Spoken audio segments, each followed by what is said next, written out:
सुरगाणा तालुक्यातील हदगड येथील अंगणवाडीची झालेली दुरावस्था। अंगणवाडीतील फरशी पूर्णपणे खाली दबलेली असून बिळ पडलेली आहेत। फरशी उचकटलेली आहे, त्याच्यामध्ये विषारी सर्प, विंचू असे अनेक प्राणी घुसून बसण्याची दाट शक्यता आहे। अंगणवाडीमध्ये लहान मुले असतात, ते बिळामध्ये हात पाय घालण्यास चुकणार नाहीत। त्यांना कमी जास्त झाल्यास जबाबदार कोण असा सवाल पालक व ग्रामस्थ करत आहेत। त्याचप्रमाणे पिण्याच्या पाण्याची टाकी कित्येक वर्षांपासून नादुरुस्त आहे। त्या टाकीचे कॉक तुटलेले आहेत। पाईपलाईनचे कनेक्शन टाकीला जोडलेले नाही। मुलांना अंगणवाडीत भोजन दिले जाते। भोजन झाल्यावर मुले पाणी कोठून पिणार? आता तर उन्हाळ्याचे दिवस असल्याने तहान लागते। हा विचार ग्रामपंचायतीने करायला पाहिजे। मोठ्या माणसांना तहान लागते तर लहान बालके आहेत। ही अंगणवाडी ग्रामपंचायतीच्या शेजारीच असून ग्रामपंचायतीच्या गलथान कारभारामुळे अंगणवाडीकडे दुर्लक्ष केले जात आहे।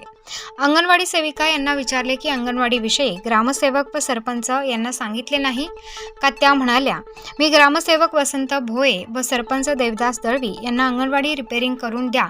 येथे लहान मुली असतात। पिण्याच्या पाण्याची टाकीविषयी सांगितले होते।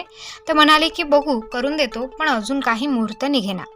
तरी वरिष्ठ अधिकारी, जिल्हा परिषद, पंचायत समिती सुरगाणा यांनी हदगड येथील अंगणवाडीविषयी व लहान मुलींकडे लक्ष केंद्रित करून चौकशीचे आदेश देऊन ग्रामपंचायत हदगड यांना अंगणवाडीतील दबलेली फरशी व पडलेले बिळे, पिण्याच्या पाण्याची टाकीची दुरुस्ती 8 दिवसांच्या आत करण्याचे आदेश देण्यात यावेत असे सांगितले। स्टार न्यूजसाठी मनोहर जाधव, हदगड।